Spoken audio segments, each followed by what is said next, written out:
Léo et Sibylle étaient dans le bar. Donc pour rappel, dans le chapitre 10, Sibylle a fait une proposition à Léo, donc son professeur, où en gros elle lui proposait que du sexe. Il a été un peu hésitant et dans le chapitre 11, il a essayé de s'orienter vers une autre vie, d'essayer de ne pas céder à ses pulsions envers Sibylle. Mais Sibylle est assez provocatrice, donc oui, il va finir par céder.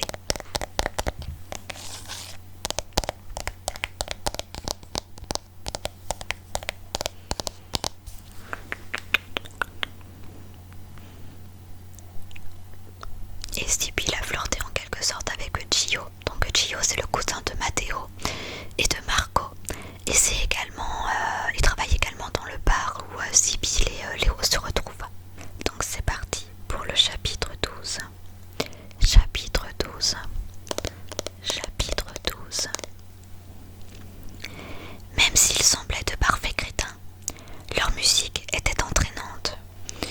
Des groupies au premier rang paraissaient bien stupides à scander leur adoration pour le groupe.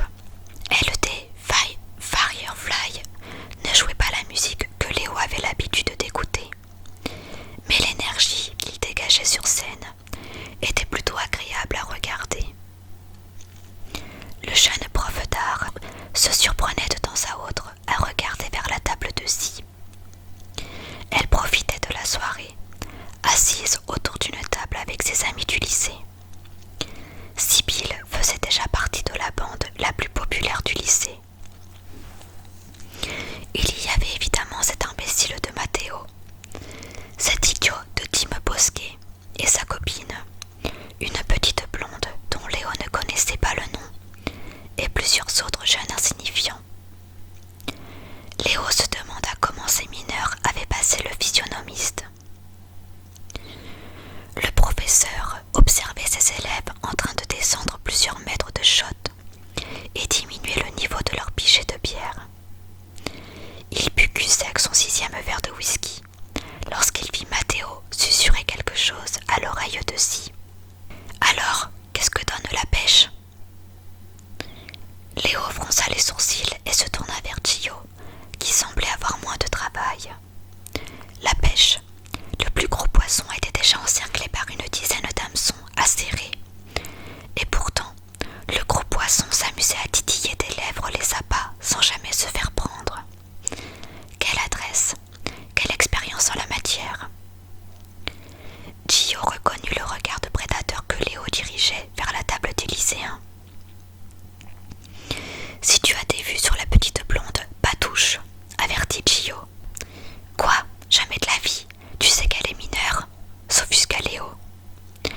Ouais, je sais, c'est ma cousine. Ah bon? Marco et Matteo sont les enfants de ma tante. Je comprends mieux, c'est pour ça qu'ils ont réussi à rentrer. Ouais, ça fait 2 semaines qu'ils me faisaient chier, alors j'ai cédé. Tu sais qu'ils sont mineurs parce qu'ils sont dans ton lycée, c'est ça? Tout juste, ça me fait d'ailleurs bien chier de revoir leur tête alors que je suis tout juste en vacances. Oh ça va, ils sont combien dans ton bahut? 1500.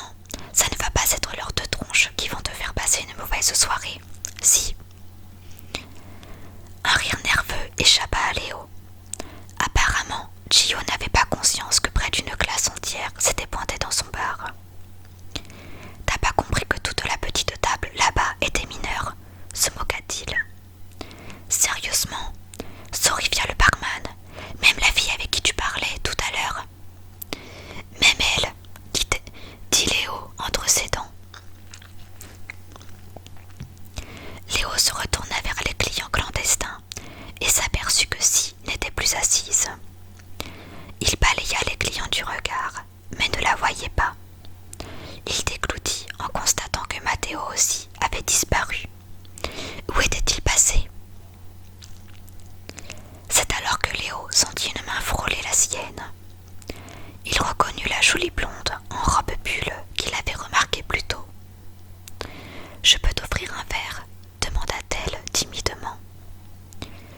Un sourire en coin vint se poser sur le visage du professeur. Il acquiesça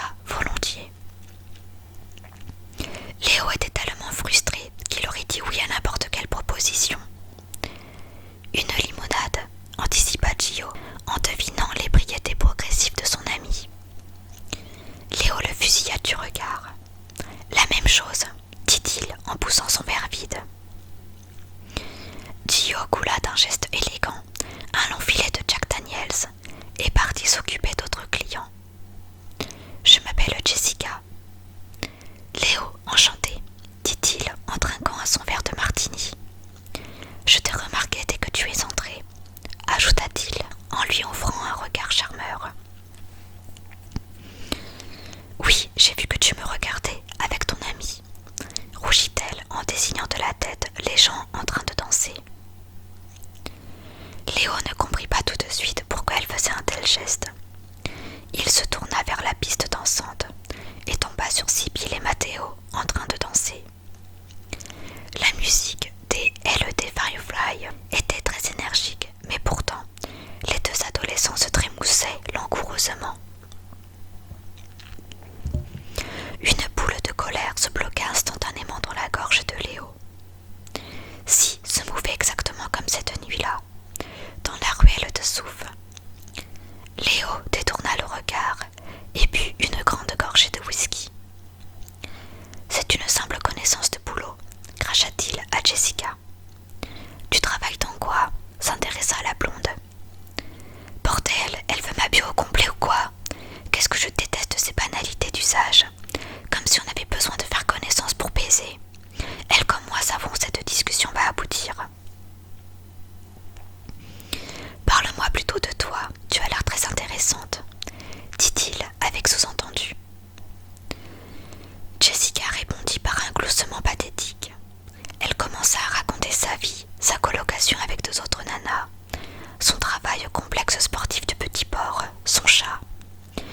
Putain, heureusement qu'elle a un joli cul, sans quoi j'aurais déjà lâché l'affaire, qu'est-ce qu'elle est chiante. Léo manifesta son attention avec de brefs « Ah !» et autres « Vraiment ?» Sans le vouloir, les yeux de Léo vagabondèrent dans le bar et tombèrent à nouveau sur Si et son stupide partenaire de danse. Les autres lycéens les avaient rejoints, mais Matteo ne semblait pas vouloir défaire ses mains des hanches de Si. L'adolescente en mini-short se déhanchait merveilleusement bien. Elle riait et s'amusait avec ses camarades. Elle enchaînait les accolades avec tous les gars présents. Elle commença à se rapprocher de Margot et invita la petite blonde à danser plus sensuellement. Leur danse, presque lascive, excita Léo. Elles jouaient avec leurs cheveux, collèrent leurs corps l'un contre l'autre. Alors que Jessica jacassait sa vie inintéressante à Léo, celui-ci suffoqua quand il vit Si le dévisager. Si renversa sa tête en arrière et dansa encore plus sensuellement. Elle le chauffait. Si faisait tout pour frustrer Léo davantage. Il le savait et ça marchait. Léo se retourna brutalement sur Jessica et la coupa en plein monologue. « On va chez moi ?» demanda-t-il brusquement.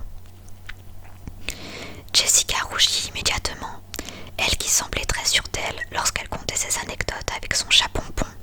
Elle balbutia soudainement.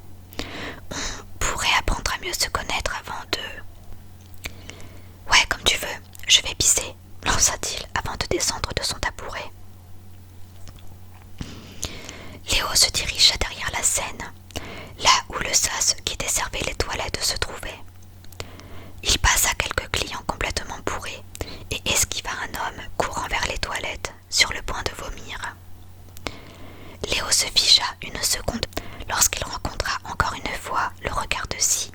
Il faillit perdre équilibre. Les 7 verres d'alcool commençaient à faire effet maintenant qu'il se trouvait debout. Les néons lumineux, tout ce bruit, l'alcool et la foule n'aidaient pas à voir clair. Mais il voyait son visage, il en était certain. Si était la seule immobile parmi les autres danseurs. Elle observait Léo d'un regard troublant. Et pour une raison inconnue, Si lui offrit le plus beau sourire qu'il n'ait jamais vu de sa vie. Léo regarda Si chuchoter quelque chose à l'oreille de son ami et quitter la piste de danse. Sans la lâcher une seconde des yeux, Léo regarda Si s'avancer vers lui, bien trop occupé à essayer de ne pas tomber ivre-mort. Léo jaugea son élève presque avec crainte. « On joue » mima-t-elle avec ses lèvres. Soudain, la musique s'évapora, le bar se vida, la lumière rougit. Léo avait 2 options. Option A, écouter la vie insipide de Jessica dans l'espoir d'avoir une baise passable. Option B, et puis merde.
et empoigna généreusement les fesses de son amante.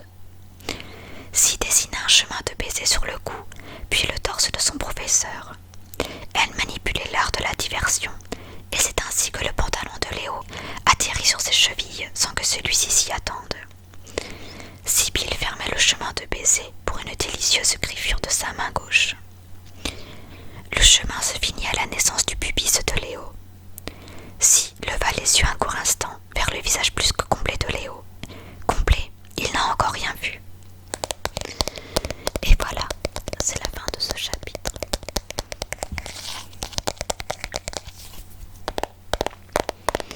J'espère que cette lecture aura réussi à te détendre et à te relaxer. Et je te dis à bientôt pour le prochain chapitre de Twilight de Stephenie Meyer.